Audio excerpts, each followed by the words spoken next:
Assalamualaikum Pak Wijajanto. Waalaikumsalam warahmatullahi wabarakatuh. Pak Wijajanto panjenengan selaku peneliti sejarah tentu sudah membaca serat Piwulang Rajaputra Iya. dari karya Pakubono ingkang ke-9. Iya. Saat ini di Pesanggeran Anarjo. Silahkan panjenengan jelaskan isi Piwulang tersebut menurut pandangan panjenengan, hal-hal yang umum serta hal-hal yang khusus. Silakan. Alhamdulillah wa syukrulillah wa la hawla wa la quwata illa billah wassalatu wassalamu ala rasulillah amma ba'du. Saestu kawula bersyukur sangat wonten ing Pesanggeran Langen Harjo menika. Sekarang ini saya bisa sedikit mengemukakan penemuan saya. Mungkin saya berharap sangat bermanfaat bagi masyarakat umum. Ketika kita membaca serat Wulang Rajaputra, kalau ingin membaca bisa di Sastra ORG ketik Wulang Rajaputra, nanti akan terlihat. Dan di sana pakai bahasa yang luar biasa, adiluhung. Jadi harus perlu penerjemahan yang sedikit dengan pembahasan yang ilmiah.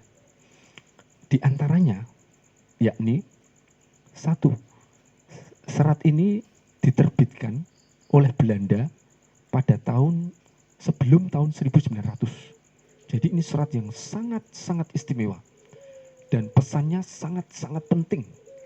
Dan di situ judulnya adalah Serat Wulang Rajaputra, sehingga ini adalah pesan untuk putra wayah keturunan Sinuwun Sahandap sampai Danem Pakubono seluruhnya agar mengamalkan pesan ini dengan benar-benar. Nah, di manakah letak pesan itu? Nah, ini bisa kita lihat pada kalimat-kalimat yang tertulis di dalamnya.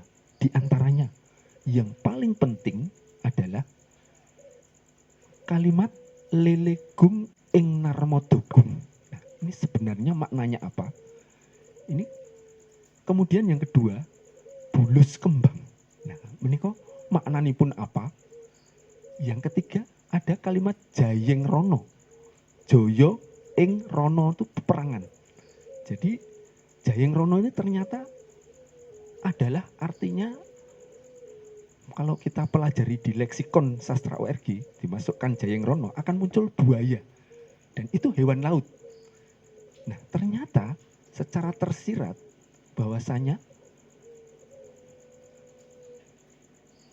karya ini ditulis untuk berpesan kepada putra wayah semua, seluruh Nayaka Sentana Dalem wonten ing Kartosuro, Surakarta, Surakarta Hadiningrat, menika mengamalkan doa yang kaitannya dengan doanya Nabi Yunus di dalam perut ikan. Nah, ini digambarkan lelegung. Lele yang besar itu adalah ikan paus. Nah, ketika itu Nabi Yunus membaca doa ini. Nah, ini disebut juga dengan jayeng rono, yaitu buaya. Nah, itu kalau secara fisik jayeng rono itu adalah rono atau pembatas rumah itu kalau ada dinding. Nah, itu kalau dipanah itu nggak bisa karena ada nah ini untuk urusan peperangan harus ada benteng yang kuat. Nah, setelah itu kemudian yang berikutnya selalu tertulis di situ kalimat siloka yang seperti tadi dan juga Condro Sengkolo. Ya, Condro Sengkolo itu kalau terjemahkan dalam bahasa ini dari bahasa Jawa ke bahasa Indonesia tahun Masehi, tahun Jawa yang disebut di situ selalu menyebut 1881. Nah, ini sesungguhnya ada peristiwa penting apa? Dan di situ tertulis juga akan ada kunjungan dari negeri luar negeri yang akan datang melihat keindahan, keelokan, tatanan yang asri dari Keraton Surakarta Hadiningrat. Di antaranya dari Turki, dari Belanda, dari Eropa, Inggris, itu akan melihat. Maka di situ dipesankan untuk ditata dengan rapi. Nah, itu terjadi tahun 1881. Nah, kemudian ditulis di situ, penulis itu dengan nama samaran Ki Ageng Gemilah. Nah, ing Langenarjo. Nah, itu sesungguhnya pesan untuk kita untuk selalu bersyukur, mengucap alhamdulillah. Nah, itu yang berikutnya. Dan yang paling penting bagaimana mengamalkan doa Nabi Yunus ini. Ternyata tuntunannya ketika sedih sampai hilang sedihnya. Membaca la ilaha illa anta subhanaka inni kuntu minadzalimin. Artinya la ilaha illa anta itu tiada Tuhan yang berhak disembah kecuali engkau. Inni kuntu minadzalimin, sesungguhnya aku ini hambamu yang zalim. Khasiatnya kalau dia susah akan dikeluarkan dari kesusahannya. Kalau dia berdoa akan dikabulkan doanya. Dan satu lagi, kalau sedang sakit, apapun sakitnya, kalau dia membaca ini, seseorang baca ini, menurut sunnah Nabi, itu dia akan diberi ganjaran, yakni kalau dia meninggal, mati syahid. Kalau dia sembuh, dosanya diampuni seluruhnya. Berapa kali membacanya?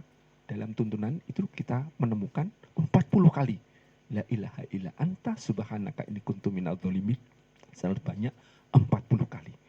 Nah, ini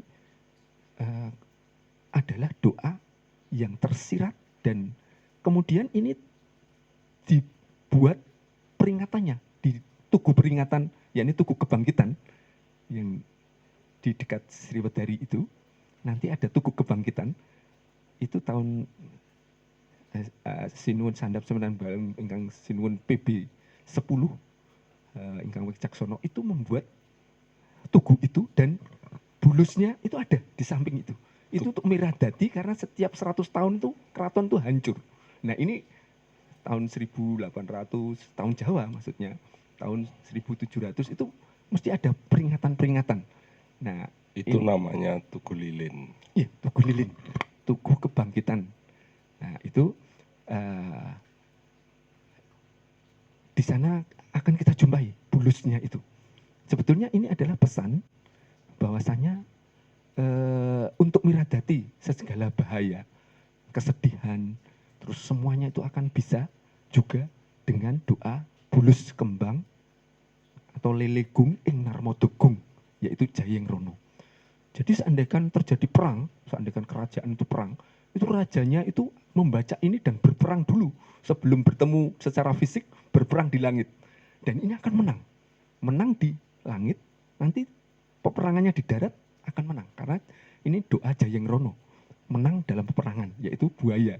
Kalau kita lihat simbolnya itu, buaya itu walaupun binatangnya besar, harimau kalau ditarik buaya masuk ke sungai, mesti kalah. Gitu. Karena ini adalah rajanya kemenangan, itu ya, simbolnya buaya atau Jayeng Rono. Nah, ini tersirat di situ. Dan selanjutnya masih banyak sebetulnya yang perlu kita gali dari tahun 1881. Karena setelah itu ada peristiwa, yakni kalau di sastra ORG saya pernah menemukan ada peristiwa yang diperingati di Imogiri pada tahun itu oleh 2 kerajaan. Sungguhnya ada apa ini? Kok di Imogiri ada seperti semacam, kan pada hari itu tempat pemakaman untuk para raja-raja. Dan itu siapa yang dimakamkan? Nah, ini perlu kita gali lagi. Sesungguhnya 1881 itu peristiwa itu diperingati besar-besaran di 2 keraton, Jogja dan Solo. Alhamdulillah. Baik Pak, terima kasih. Nanti dilanjutkan episode berikutnya. Assalamualaikum. Waalaikumsalam warahmatullahi wabarakatuh.